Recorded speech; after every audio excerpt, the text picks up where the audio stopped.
of Housing Division for the City of Somerville, Mr. Mike Poloni. The Inclusionary Housing Program Manager, Ms. Itzel Polanco Cabares.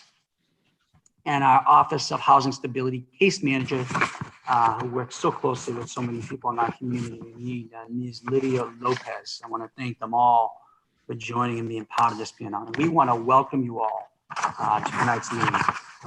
As is with the start of every public meeting in this new normal that we're living in the era of COVID, we start our virtual town halls with a general situational update on our response to COVID. We're certainly not out of the woods. That doesn't need to be emphasized since Somerville just ticked into the red. In fact, we do expect the situation to become worse over the next few months. The state of the public health emergency is important context for the issues that affect all our residents. But so in terms of where we are now, let me just describe the information before you. The current total case count in Somerville is roughly 1,359 with sadly 42 people who have passed on, who have died as a result of COVID. In the Commonwealth, if you don't realize it, about 9,500 people have perished. And in this nation, it's now well over 217,000. A reminder that beyond statistics, these are real souls, beloved members of our families, of our communities that we'll never get back. We've seen a recent uptick in cases. And as of today, there are still 169 active cases with a daily prevalence rate of 8.2 per 100,000. That's what has caused us to go into the red. As soon as you're at 8, you cross that threshold. And that's of no surprise. Yesterday, again, we were categorized as red, which is high-risk community, along with additional 62 other communities. In fact, since last week, there's been about a 50% increase in the number of communities in the Commonwealth, particularly in this region, that are now in high-risk category. In fact, the prevalence rate for the Commonwealth is 8.6. So we are in fact a high-risk Commonwealth. The situation in Massachusetts, again, is similar to what we're seeing here locally, an uptick in cases as more communities see outbreaks and are categorized as high risk. The total case count in Mass, if you haven't seen it already, is a little over 140, almost 141,000. And again, almost 9,700 deaths. There are 9,647 deaths as of right now. And we have been warned by experts to expect a fall winter surge in cases, especially in light as we are entering the cold and flu season. It's a reminder to you all to get your flu shot, please. But the surge in cases which we have been preparing for. And that's a snapshot. As you have, we ask you to visit the city's website, www.somervillema.gov/coronavirus for more information and visit our dashboard, and please reach out to us for any particular questions.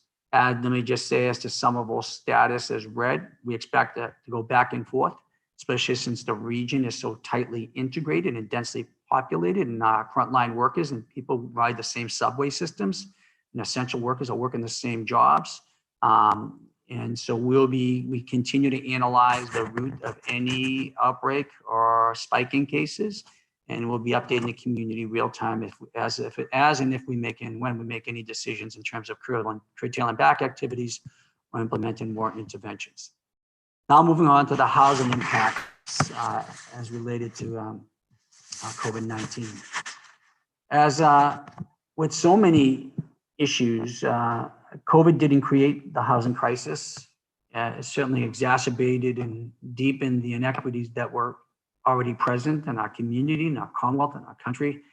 Before COVID, more than half of the renters in the Boston area were spending 30% or more of their income on housing, which is just unsustainable according to any guideline, but according to federal guidelines. We go next slide.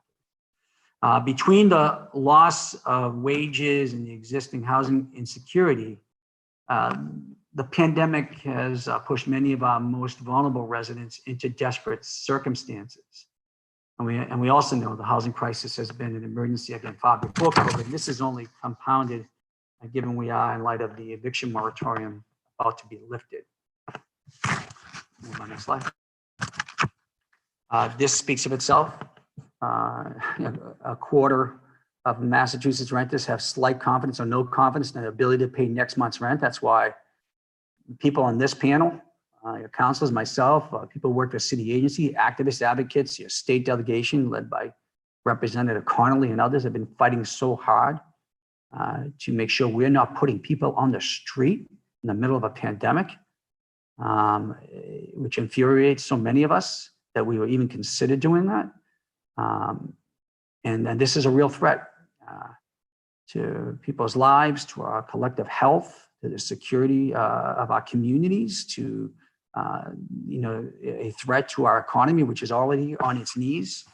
So this lack of confidence should come as no surprise to folks. We know that for a fact. In fact, we know that 60% of households in the United States have people in those households have either lost a job, had their wages reduced, or lost their business. So this is a problem that's only going to get worse without direct relief to renters and small businesses and people on the lowest ends on the economic thresholds in our communities and Commonwealth country. Next slide, please. Among the renters in Mass, we know who are behind. Almost half expect to be evicted within the next 2 months. Certainly, the threat and looming lifting of the eviction moratorium doesn't bode well for people's confidence or security.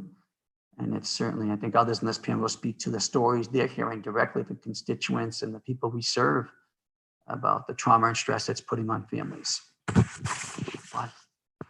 The Office of Housing Stability has seen an exponential increase in the average monthly cases just since the beginning of COVID, not just recently, but going back several months. Luckily, we have an office led by Ellen Schechter and staffed by so many competent people to engage our community. Most communities in the Commonwealth don't, which is even creating even more stress as the governor's office in the Commonwealth will really push all the questions and cases onto municipalities with the responsibility of helping working people and families and those most vulnerable to navigate the bureaucracy of the housing courts or the court system during eviction proceedings. And I can't even imagine municipalities who don't have the framework of a housing stability office like we do here in Somerville. But as you can see, there's been a huge rise in the number of cases that we've been facilitating or engaging with since over the last several months.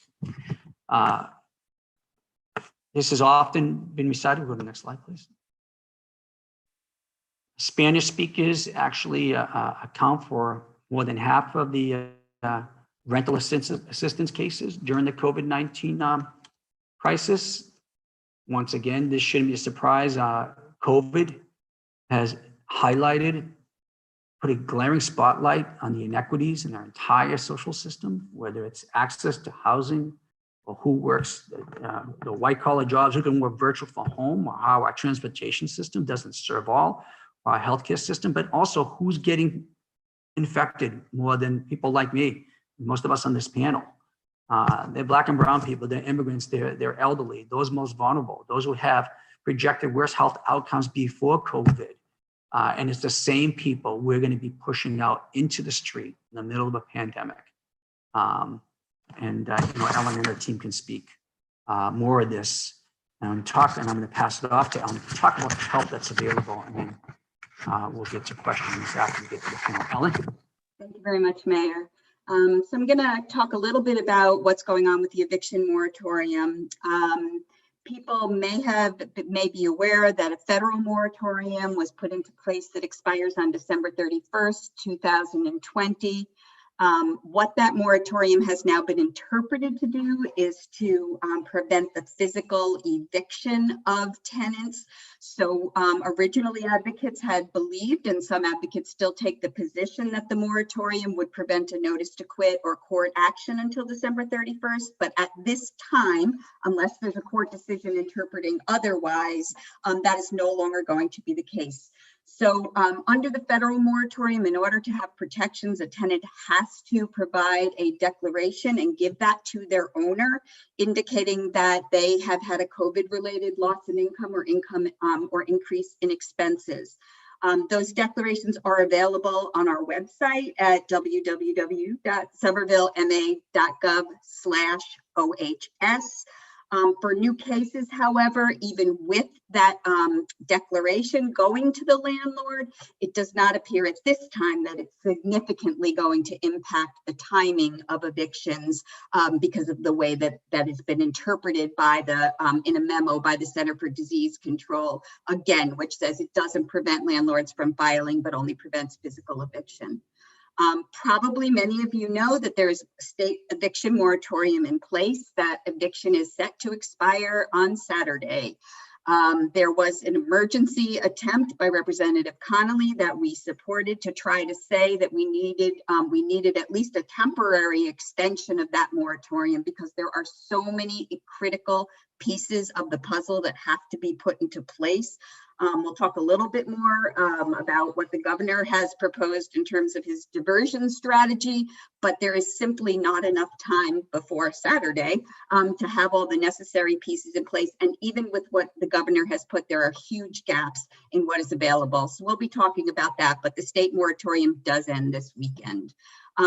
Somerville is one of the municipalities in the state that put out a Board of Health order, the mayor and Health and Human Services, which also, like the federal moratorium, prevents the physical eviction of tenants. And this will be in place until the mayor and the Board of Health determine that there is no longer a COVID emergency. And I want to tell tenants that if after this moratorium is lifted, you do receive what's called a notice of levy or a document on your door saying that the constable is coming to move you out. You're only going to get 48 hours notice. It is our position that that cannot be enforced in the city of Somerville, but we need to know immediately. The law department is prepared to come in and file litigation on behalf of the city to enforce this order, but we can't do it unless we know immediately about any notice of levy that a tenant has gotten, because there simply won't be sufficient time. So please tell your neighbors, tell your friends, if anybody is getting that kind of notice of levy, the OHS needs to know immediately. Thank you. Next slide. Thanks. So just briefly, that was a little bit about the eviction moratorium in general. Just did want to say a couple of words about the Office of Housing Stability, what our mission is, what we do, and how you can reach us. We have a multi-part mission to prevent the involuntary displacement of Somerville residents, to rehouse the homeless and those needing to relocate, and to enact policies to combat displacement and enhance tenants' rights.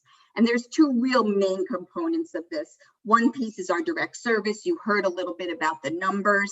You've seen we've had, since the moratorium in total, over 1,100 families coming to us. Lydia Lopez, who works very, very closely with the immigrant communities, will be speaking in a little while. But daily, we are hearing from families, some of whom have had members die who were breadwinners, many of whom have lost their income. So our office is committed to doing the best that we can to directly assist those tenants in remaining in their homes or in relocating. How to get help?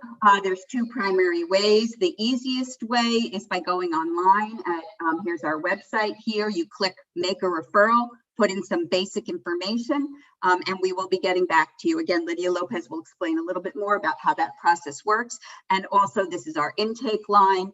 We do have staff on site that speak Spanish and Portuguese, and a contract with Language Line to be able to communicate to any resident in any language. Next slide, please. I wanted to just remind everybody about an ordinance that was passed, and thanks to Representative Scott, I can't remember if Councilor Strezzo was also here at the time that this passed. Oh my, no, okay. So, but thank you to Councilor Scott for supporting this bill. The Housing Stability Notification Act is a law which requires property owners to give tenants specific documents with information on it anytime they serve a notice to quit, a court complaint, or a notice of lease non-renewal. And what those documents have, as you can see, they have information about where to go for rental assistance and where to go for legal help. In addition, there's some really important comprehensive information about tenants' rights and landlords' rights and responsibilities in an eviction case. And those documents must again be served with the notice to quit. The purpose of this ultimately is to get to win-win solutions, if at all possible, for landlords and tenants. We know that there are some landlords out there that need to get rent in order to pay their mortgages. And these documents are meant to put everybody on notice of what the resources are that are available, and to really give an opportunity to apply for assistance quickly, so that there is time to do that before any kind of eviction case would have to be filed. These documents are available on our website in Spanish, Haitian Creole, Portuguese, and Nepali. And all owners can get those documents there that must be served. If you get a notice to quit or a court summons and you have not gotten these critical documents, please call the Inspectional Services Department. This tells you at extension 5600 to report a violation. Ultimately, there is a ticket that can be issued if the owner fails to provide this information. The first time will always be a warning. We do not want any landlords to be fined if they don't know what their obligations are under this law. But we expect, once every owner knows their obligations, that they will provide the documentation as required. We will be sending a letter out to all owners of Somerville properties, reminding them about the Housing Stability Notification Act and their obligations under it. Next slide, please. Okay. And I think I'm going to turn this over to Mike Filoni, Director of the Housing Division. Thank you, Ellen. Again, I'm Mike Filoni, Housing Director, and what we want to do with this slide tonight is basically just share with you the upcoming opportunities for affordable housing in terms of either new opportunities or opportunities for, in some cases, units that are becoming newly available. And you'll see that there are basically two categories. And within the next roughly 5 to 6 months, we have a number of affordable housing, income restricted housing opportunities in our pipeline, and that is what my colleague itself, Blanca Cabadas, manages. So there will continue to be opportunities upcoming, and we can provide information at the bottom of the slide. Actually, there is information on how to access this information in an ongoing way. But in terms of upcoming homeownership opportunities, those will be coming up within the next several months. There's a total of 11 units. The single biggest one is at 163 Glen Street, which is a homeownership development that Somerville Community Corporation is in the process of finishing right now. And so they are just beginning marketing on that effort within the next week or so. And then the other ones are smaller opportunities at 88 Wheatland Street, 20 Rush Street, and 32 Glen Street. And those are a combination of units that an existing owner is selling, but it is income restricted, so it will remain affordable housing and will be accessible through applications for a new buyer. And then on the rental side of the inclusionary housing pipeline, if you go out 5 or 6 months, there will be a significant number of new rental opportunities, and they're on the right side of your screen. And the first is in April, where there will be 4 inclusionary rental units at 10 to 12 Ward Street, just off Medford Street. And then in June, a significant number of units at Assembly Row as the build out there continues. The next set of residential rental units, just over 30, a total of 31 units will be available. The developer is projecting those will be ready for occupancy as of June of next year. Thank you. And I believe we're going back to you, Ellen, is that right? Thank you. Yes. This slide provides some resources for people in the community that are looking for different kinds of services in order to help with housing stability. On the left here, you can see that for help with rent or moving expenses, the Somerville Homeless Coalition, Just to Start, and the Community Action Agency of Somerville each have programs that can provide assistance with both rental arrears, and there is new money coming on that can provide prospective subsidies, in some cases up to 12 months, although those are limited. You can see on the bottom, we have resources for immigrants. The Welcome Project does have a fund that can help with some expenses for immigrants. So that's their contact number. And then on the right here are the places to call for legal help and advocacy in evictions. I'm excited to say that De Novo is a legal services agency, which up until now did not serve the city of Somerville, except for folks 60 and older. And we've just recently entering into a contract with them. So they will be joining us as a legal resource for our tenants, in addition to Cambridge and Somerville Legal Services, Harvard Legal Aid, and the Community Action Agency of Somerville does the eviction prevention and housing stability work, but they are non-attorneys. Next slide.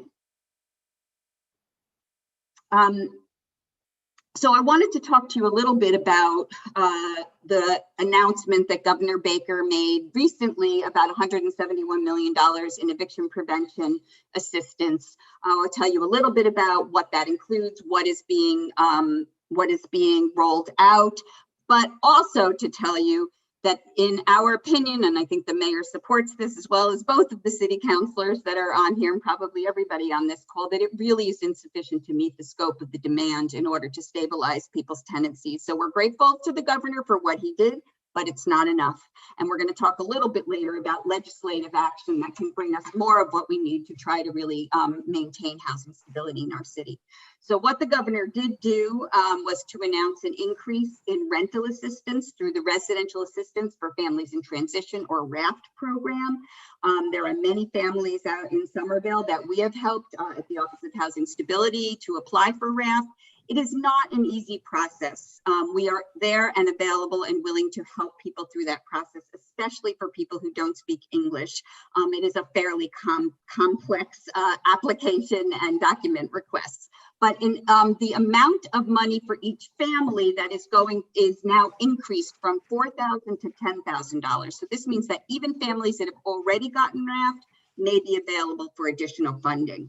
I will say that in the next week or two, there are going to be rules coming out, which will tell us how these funds are going to be distributed and what the criteria are. So there may be some different criteria than had been applied in the past. The second piece of this is what's called IRMA, and this is a state program for people, as we say, between 50% and 80% of AMI. More homeowners that need help with foreclosures may fit into this income category. It's $86,650 for a family of 3. But just to know, both mortgage assistance for low-income homeowners and low-income landlords and rental assistance is available up to that level. It is not just a poverty program. The home-based program is for homeless families. And essentially, this is a program where if a family would qualify for shelter, and that means they have nowhere to go and they have minor children, there is a diversion program which can pay for up to $10,000 a year for homeless families to subsidize a private rent in the private market.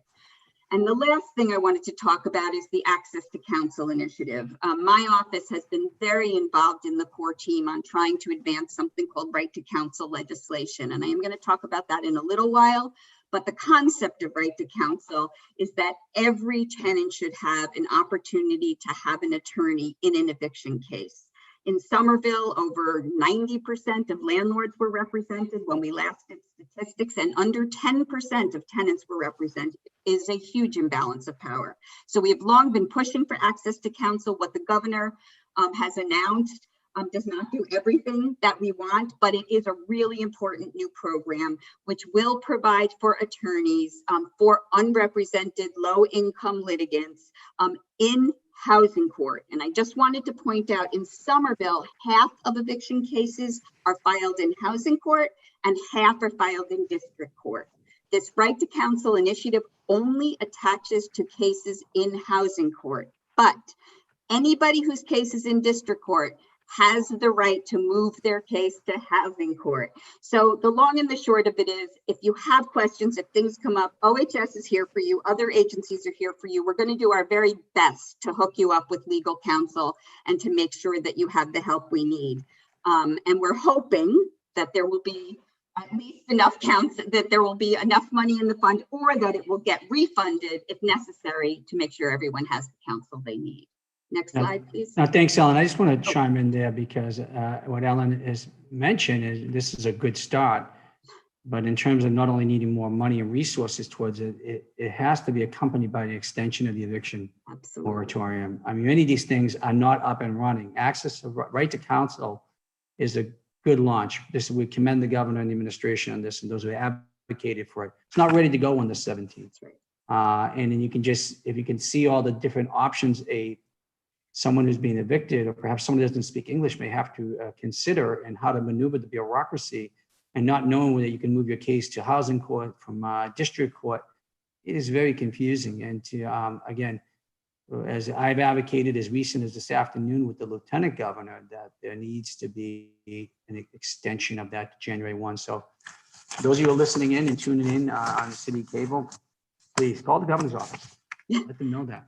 And thank you, Mayor. And the other thing that I wanted to say, just so people understand, is the governor has not put in place a mandatory change to the way eviction process works. What we were hoping for and asking was that give tenants the opportunity, the time they need to see if they can get rental assistance. And if they can, don't let them be evicted.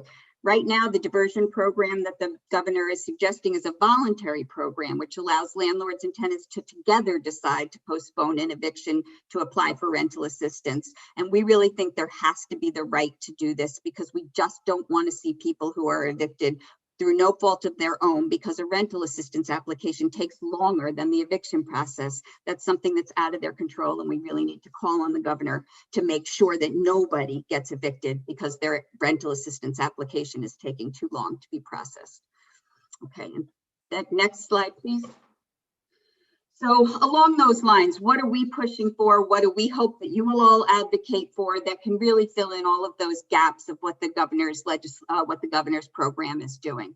The first bill that we are supporting, and I thank both of the city councilors on this call, and of course the mayor, for coming out in support of what is now called House 5018.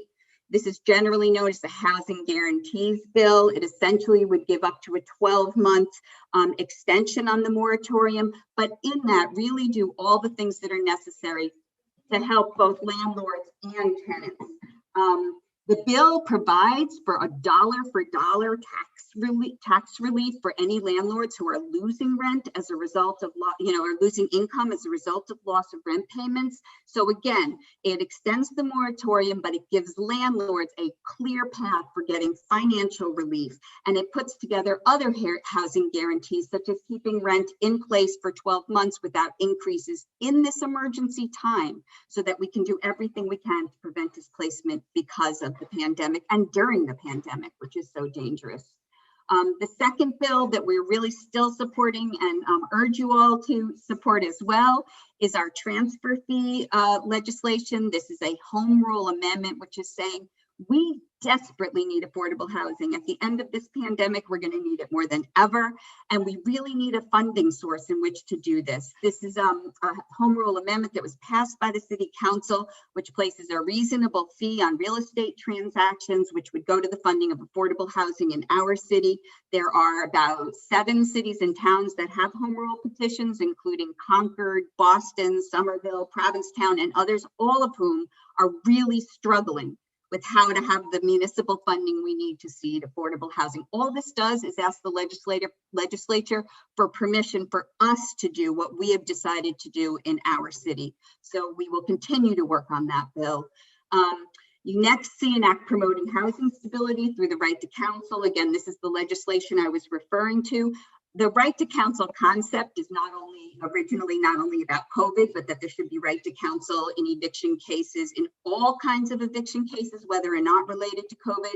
New York City, Los Angeles has a right to counsel. Other cities and towns around the nation have a right to counsel, and we really think it's time that Massachusetts come on board and recognize that sometimes the consequences of eviction are even greater than criminal charges. And like people have a right to counsel in criminal cases, once you're evicted from your house, it can be incredibly difficult to get other housing. We really need to make sure that that doesn't happen to anybody where it can be prevented.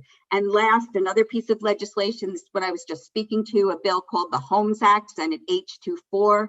And this bill would essentially allow for eviction records to be sealed under certain circumstances, Right now, even if eviction case gets dismissed, even if there's no grounds for it whatsoever, it shows up on a public record that can then be used by landlord screening agencies to deny somebody housing. So this is a really important piece of the puzzle as well, to making sure that people don't have black marks against them for years and years and years for something that may be absolutely not their fault, especially right now with what we're looking at with loss of income due to COVID. And next slide. Think next slide. Okay. Mayor, I think I'm turning back to you for this one. Yeah, sorry, I was struggling with once again with my audio. So there are some city community involved and sponsored resources from the rental assistance money that's distributed to our partner organization, to the Somerville Cares Fund for those in really dire need, and we're working together to bring more resources to those funds. But city staff is also here to assist you from OHS, the Office of Housing Stability, the Office of Immigrant Services, Summer Beaver, and Health and Human Services. And their links are on here as well. The Office of Housing Stability is adding a permanent position in 6 temporary staff to help residents access rental assistance. Ellen, I don't know if you want to mention anything to that. I think you've covered everything. Yeah, I would just say that we are going to have temporary assistance from additional bilingual staff, particularly for Spanish speaking and Portuguese speaking families who make up the bulk of our rental assistance families in need of rental assistance. We expect to bring them on in 2 weeks to start. And we're both going to work on families that have already come to us looking for assistance. But then once the moratorium ends, we're going to prioritize those families that get notices to quit or court summons, because those will be the folks that are in most desperate need for rental assistance, and we're hoping to get that to them to avoid eviction. Thanks. We have a couple more slides, and then I do want to recognize the city councilors briefly before we take Q&A. But Lydia Lopez is going to just briefly describe and go over the sort of the process for case referral. Thank you, Mr. Mayor. Just very quickly, I think the most important part out of all of this is how to get to us. So you can go to our website at somervillema.gov/OHS and click on the Make a Referral button. There's one in English and one in Spanish. If you happen to make a mistake, we'll get it either way. Or you can give us a call at 617-625-6600, extension 258. And leave us a voicemail. We have a no wrong door policy. So if you get to us this way, through the phone, through word of mouth, we'll get to you eventually. And then you'll get to talk to our lovely intake personnel, Ms. Francelia Levanos, who will intake your information for screening. And then we will direct you to whatever resource you need. So either direct services from us or for any of our other services, as Ellen mentioned, either for housing search with CAS, for legal services with De Novo and Castle, or if need be, tenant organization with SCC, the Somerville Community Corporation. Thank you. And then very quickly, a little bit of non-housing resources. There is currently right now a moratorium on utilities that has been extended to November 15th. That's when the usual winter shutoff moratorium happens as well. So technically speaking, the moratorium right now basically has been extended until March 15th. Usually the winter moratorium is then further extended until April. But what I would just say is there is resources available for those who need it. And there are a lot of payment plans and payback plans now with providers. So I would encourage everyone to call Eversource or National Grid and ask them what options they have if need be. And then very quickly, there are a lot of food resources here in Somerville. My suggestion would be to either go to our city's website at somervillema.gov/coronavirus help. Will you not only have an extensive list of resources, but any other food, financial, and housing assistance needs as well. But if you're looking for food, the Somerville Food Security Coalition is a great resource as well. Thank you, everyone. Thanks, Lydia. Before we take questions, a couple of points, and I do want to recognize the council before they speak. We're also going up against some of the competing presidential town halls, but we will be sharing the video on the city's YouTube channel and at somerville.gov/virtual town hall. And for those of you who want to send questions, please feel free to email us questions directly, but we'll be posting this ResiStat meeting on those outlets. But first, before we take a couple of questions that have started here, let me recognize firstly, Councilor at Large, Ms. Kristen Strezzo, and thank her for being part of this, as well as her advocacy. Thank you. Thank you very much, Mr. Mayor. And thank you for having me here as well. I'm Councilor Kristen Strezzo, and housing stability and housing equity is a very important topic for me. I've been fighting as an activist for a while and understand how vitally important it is.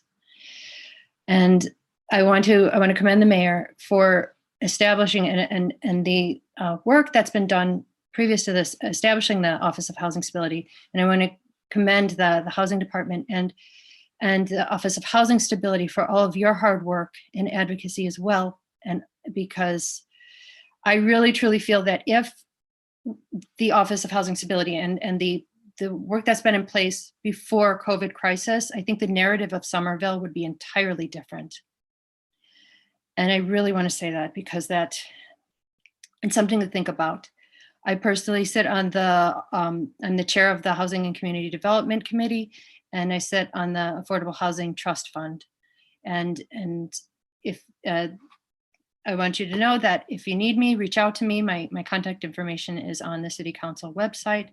I'm happy to talk with you and help how I can. Thank you very, very much. I want to introduce the council from Ward 2, passionate advocate for housing equity and affordability. Councilor Scott. Thank you, Mr. Mayor, and thank you for folks who came out tonight. Thanks to the staff tonight for putting together this wonderful list of resources that are available. I think it's a credit to the city that we recognize, especially in this time of crisis, that our role is to make as many resources available as possible to protect residents who are terrified and who are really on the horrific downside of a power imbalance where abusive landlords have every advantage. It is those people who are most at risk, though, who often don't get to attend these meetings. So for the people that are here tonight, what I implore you to do is to tell your neighbors about this help. Everyone in Somerville knows somebody who is terrified that they are about to lose their home.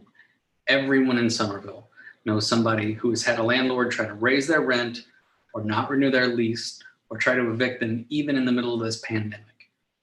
So making sure to let your neighbors know about these resources is really the best thing that you can do to help protect all of us. And along those lines, I'd say that in addition to these wonderful resources that the city has put together, your neighbors stand ready to fight with you. The people from mutual aid networks like Mutual Aid Medford and Somerville and City Life Vida Urbana and a great many tenant advocacy networks are prepared to go the extra mile and stand on your doorstep and keep you in your house. So if you need help connecting to any of those resources as well, or just want to understand how to navigate all these systems, again, you can reach out to the city. You can always reach out to me as well. I host office hours every Friday from 8 to 10 a.m. I'm putting that address in the chat right now for everybody. It's gotomeet.me/JT Scott, and I'd be happy to help connect you to any and all resources. We're all in this together. None of us are safe until all of us are safe.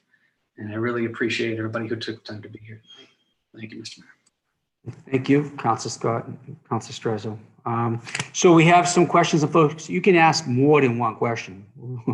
Please feel free. I'm gonna read off, and you don't have to put your name down if you don't want, but please don't hold back.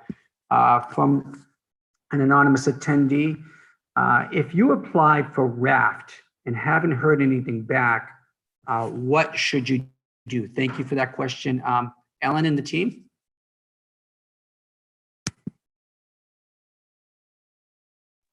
Lydia, Did we would you hear- like to answer? So yeah, if you wouldn't mind, if someone applied for RAFT and they haven't heard anything back, what should they do? Should they reach out to your office, or what would be the next steps? I'll go ahead and take that one. If somebody, so there's a couple of things you can do.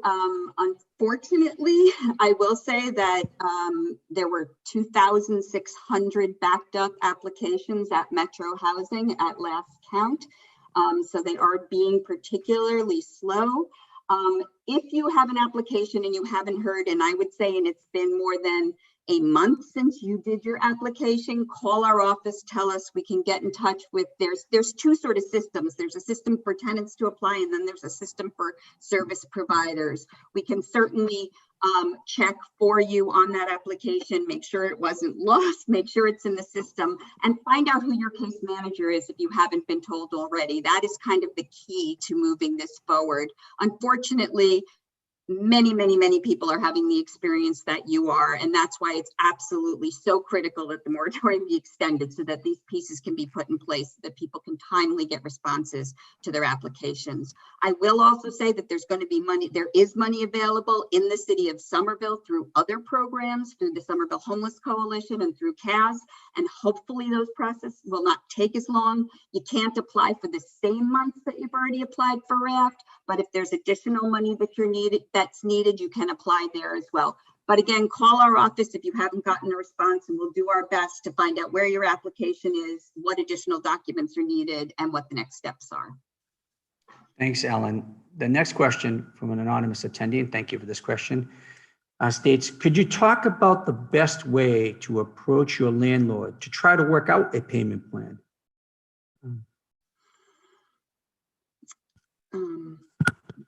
Lydia, do you want to take that one? No, okay.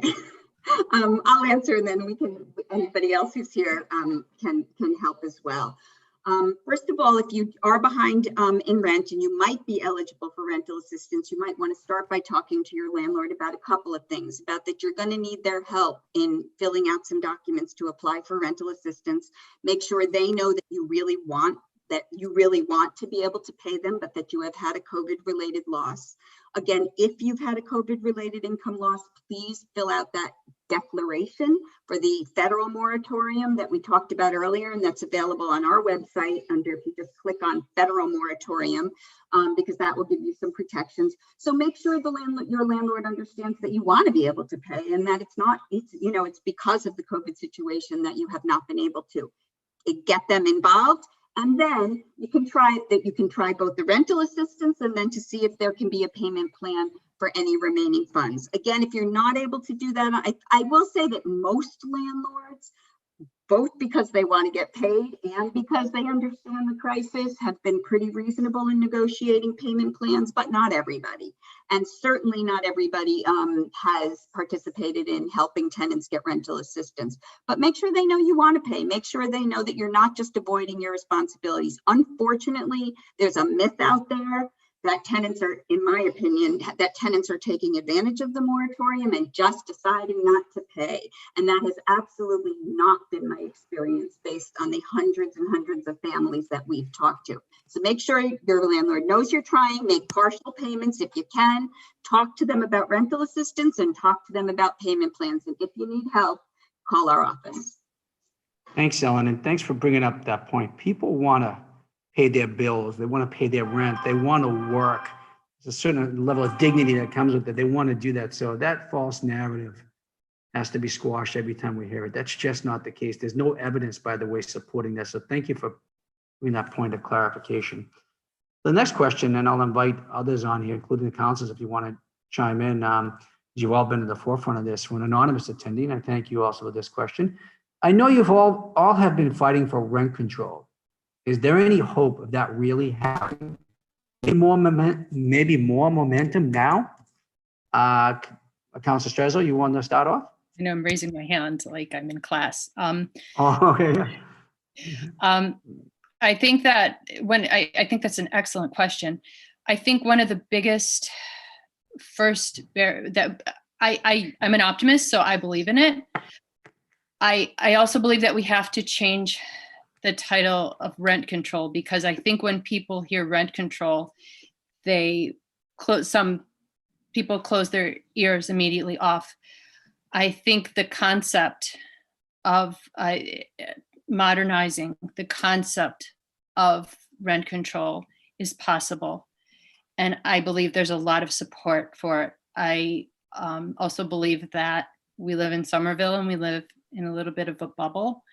And it is an issue that is across the whole Commonwealth. And I think that we have to really connect with our neighbors further west in the state, because I believe there would be enough support of it, and that we're not at risk of misinformation campaigns, because that is a huge barrier to some progress at a state level.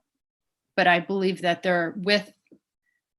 I believe there's a good, in my opinion, I believe it, if with that, I think we could. I think we could.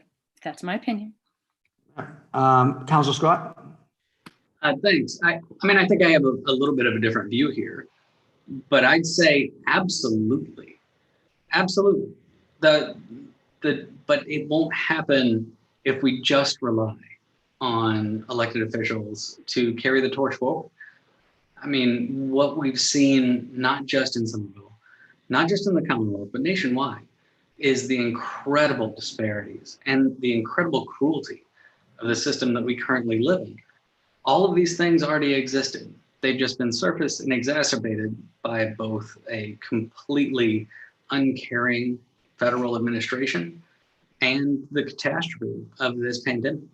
So as we see our neighbors, as we see each other suffer under completely unnecessary constraints, and I think there is absolutely an opportunity to expand our rights, specifically our access to housing is a human right. The federal government, state government, every level of government hasn't funded the creation of public housing in far too long.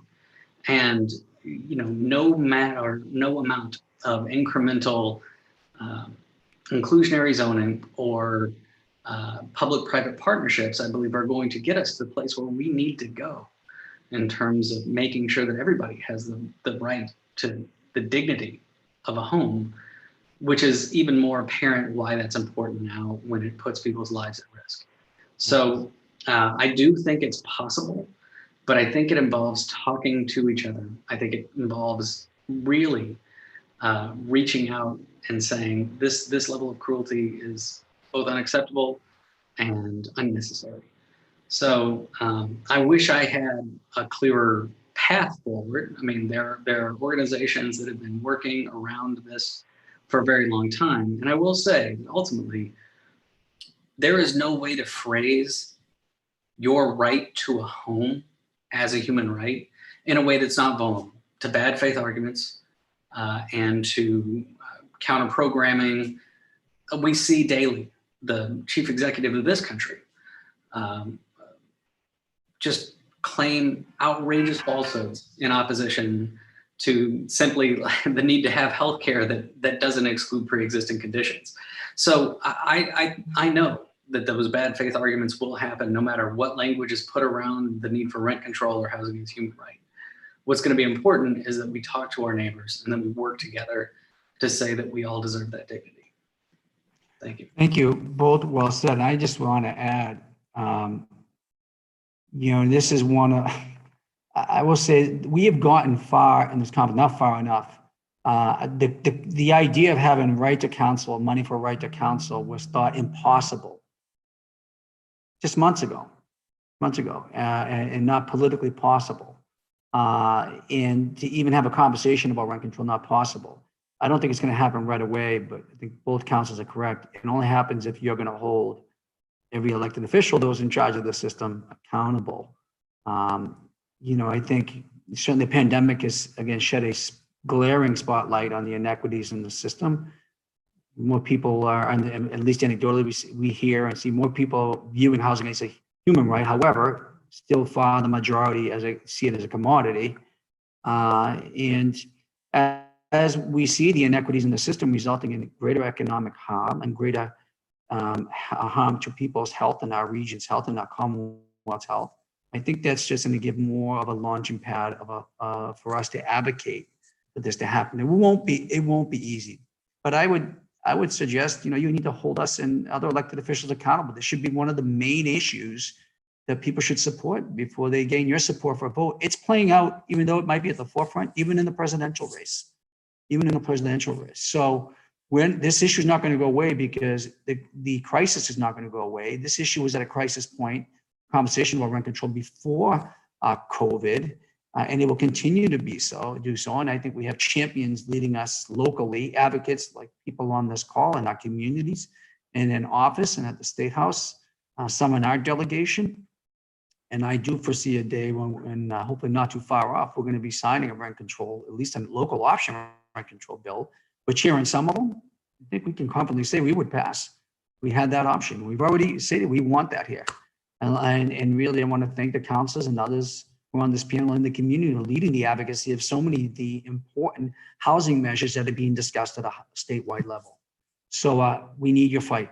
We need those stories. We need to pluck a value string amongst those who are ignorant to what rent control really is and what it does, and those who have been sort of intractable from their opposition to it. So we're going to get there, and we got a battle to get it.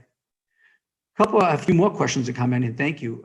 From Ava Eggers, my elderly mother has extra rooms in her house and would actually, Eva says, sorry, I'm going to go down to the figure in the message. Here it goes. My elderly mother has extra rooms and would like to take someone in that needs housing, but she is also afraid of COVID. Is that something you could help facilitate and help her be sure that the person or persons are safe for her? In short, yes, but first let me just say thank you. Thank you. That's what I think the councils and others, and we all have mentioned, when we say we're all in this together, thank your mother for considering doing that. If you can, Ellen, I think your office, we can help facilitate that. And even on the health side, we can facilitate testing and screening before someone comes in, and we can work all those details out. But I think we're all so moved and inspired by that. That's the selflessness that I think truly reflects what a true community and American spirit is. Thank you very much. So Eva, if you can, we can provide a contact for you so you can reach out to Ellen's office directly. If you want to provide gospel, we'll reach out to you. From an anonymous attendee, I know, oh, that's we already did that one. From Joe Lynch. I think we know who Joe Lynch is. Joe.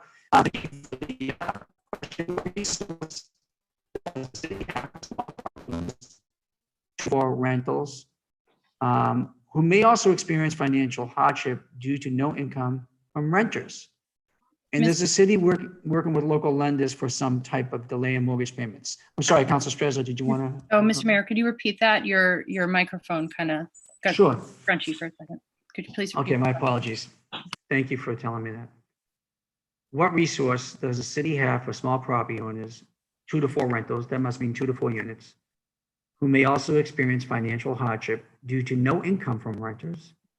And is the city working with local lenders for some type of delay in mortgage payments? Ellen, I know you have some input, but I'll just say we've been advocating, and everyone on this panel, not just for an eviction moratorium and resources to pay back rent, but for mortgage forbearance.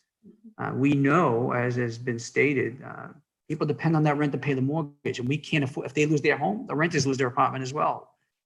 We understand that, as well as that for our small businesses who need to pay, the lessee of their small business location. We're working on all those fronts to advocate for forbearance. Ellen, others, do you want to add to that? Yeah, there's just a couple things I would say, because the state moratorium that ends on Saturday does require banks to give a 6-month period of forbearance to any owners that are unable to pay their mortgage because of some COVID-related loss of income.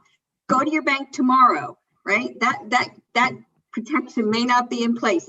Send an email tomorrow and make sure that you ask for your 6 months of forbearance if you haven't gotten it.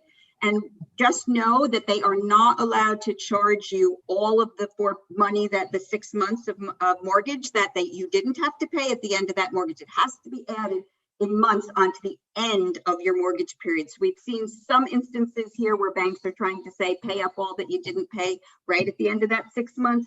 Not legal, but get that request for forbearance in now. The other thing that I wanted to say is that mortgage assistance is available through RAFT. Our office does help small landlords, homeowners who are in need of mortgage assistance because of a loss of income. You do have to meet certain income requirements, but we're here.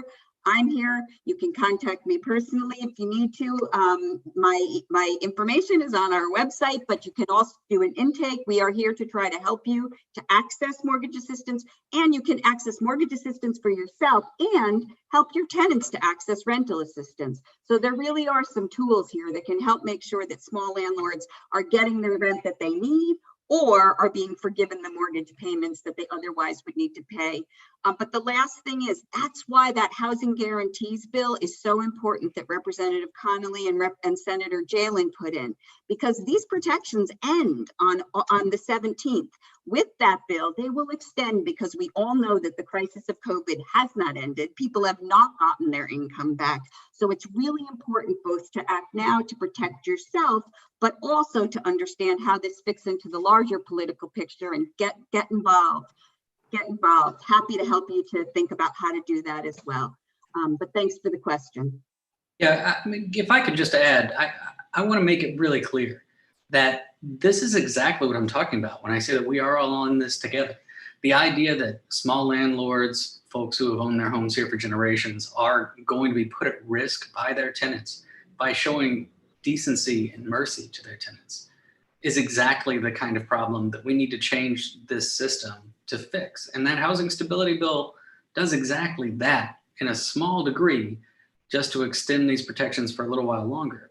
But we keep talking about this system, and I think it's important to name it. It's important to name the capitalism that is putting us all at risk. So these measures are not about tenants over landlords. It's about all of us finding a better way to live together. So yes, it will absolutely help those small landlords. Well said. Let me check it.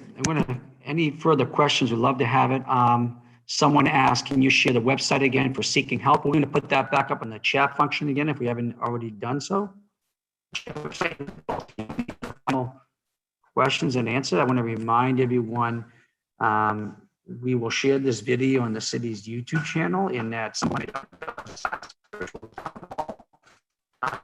feel free to reach out. We implore you to reach out to us, no matter whether you think we have resources for you or not. We will help do our best to guide you and get you to the resources you need or the information that you need. We're here for you. Counselors, members of the panel, since we have a couple of minutes and there are no questions and answers, if one pops up, we'll take it. Give you the opportunity for any other closing comments. Councilor Strezzo, Councilor Scott, and then to the panel. Thank Rest you. of the panel. Thank you very much. I think we're at a pivotal point with our national history, but also here in the Commonwealth and here in Somerville, of what we can do to really support our community. We all know, and no one would disagree, that housing and the inequity has been an issue that's been carried on for a long time and ignored for a long time, or not funded properly for a long time. And we have some very vitally important decisions to make, how we treat one another. And we can put some compassionate policies forward to really advance us all as a community. And I'm hoping that we take that path. I'm on board, and we all need everybody's help with that. Thank you very, very, very, very much. Well, thank you for your advocacy and leadership and being part of the panel. Councilor Scott, did you want to add anything before we sign off? Oh, I think I've said enough tonight, but I just do want to remind people again that in addition to all these resources that are available, please don't hesitate to reach out to me again with my weekly office hours every Friday from 8 to 10, or by email or phone, and I'm happy to connect you, whether it's to organizing resources or other resources that the city may not have access to. Anything I can do to help my neighbors. Thanks. Thanks. We do have another question that came in. I think it's important I answered this one. And the question is from an anonymous attendee. And thank you for the question. It states, when will you open up all businesses again so we can go back to work and pay for our own rent? I really appreciate this question. It is a fair one. I think it obviously relates to the restrictions and protocols in place, health protocols as a result of COVID. First, let me say I was asked a question today by the media insinuating that it's the protocols or measures put in place that has resulted in an economy that's been taken. That is just not true. The pandemic has resulted in the economy failing and declining, and it resulted in so many economic hardships as well as sickness and death. Our goal as we consider and approach reopening of any sectors of our lives or the economy is guided by really two goals. One, to ensure that when we do something, we continue to ensure the health and safety well-being of everyone in our community, and that any reopening is sustainable. To reopen again and rush to reopening, much like the governor has done, and we see cases rising. And if we're into a situation like at the beginning of this pandemic, where we have broad closures, does not serve business as well. It would be difficult to recover from that. I tell you what we are doing to move to help small businesses, and I'll be working with these councils and the entire council and the community. We will be gathering, we are working together and having a meeting with all the lenders and banks we can engage with to understand their lending practices, especially the small and local businesses, because credit is freezing up. We're going to be working with major developers to partner with the city to provide funding and resources to think about what Main Street looks like coming out of this pandemic, and to help businesses be in a position to grow, start up, or recover from it. We're going to be meeting with organizations like Union Square Main Street, East Somerville Main Street, Somerville Local First, the Chamber of Commerce, and businesses to understand what is it you really need. And we have a lot of this information already, but I want to clarify that, and this is backed up by data, it is the pandemic. There can be no healthy recovery and sustainable recovery without a healthy society. And if consumers or customers aren't confident that they can frequent any business and do so safely, they're not going to come. Confidence is at an all-time low. We're acutely aware, everyone in this panel, not just the hardships and tragedies that await us in the housing front and that we're facing, but to our small businesses. And while we see investment in larger entities in the city continue to grow, that's good. It's those small businesses, especially those independently, locally owned and operated, that make up some of those DNA, our originality, our creativity, our diversity, our identity that attract people to Somerville. I would ask you to reach out to us as well. I'm going to put up another link here, either to the mayor's office or to the Office of Strategic Planning, Community Development, Economic Development Division, because we are working with these councils and others to provide more resources. We did an initial round of $1 million, the Small Business COVID Relief Fund, and we're going to be doing another round announcing soon of about $500,000. And I can assure you that everyone in this panel has that as our focus. Council Scott just mentioned again, we're all in this together. We're not leaving anyone behind. There's no competing interest here. We can't shut the door on anyone who's suffering from this crisis. So that being said, we're going to continue to work with all stakeholders to make sure that we're helping you maneuver in this new reality of COVID that continues to change, and right now, not for the better. So I don't see councilors, other members of the panel, any other questions here or comments? I want to thank our panel. Go ahead, Ellen. Go ahead. I was just going to say one thing, and I apologize. I just wanted to say to people, I can't promise you that the Office of Housing Stability can solve all your problems, but I promise you that you will be treated with dignity and respect. You will be seen as people, and we will do our best to understand what you're going through and help. I know sometimes contacting the government is not the first thing that people choose to do. Our staff is fantastic. We want to be there as much as we can, and we are committed to doing this work because we believe in housing justice and we believe that housing is a right. So that's the promise that we can make to you.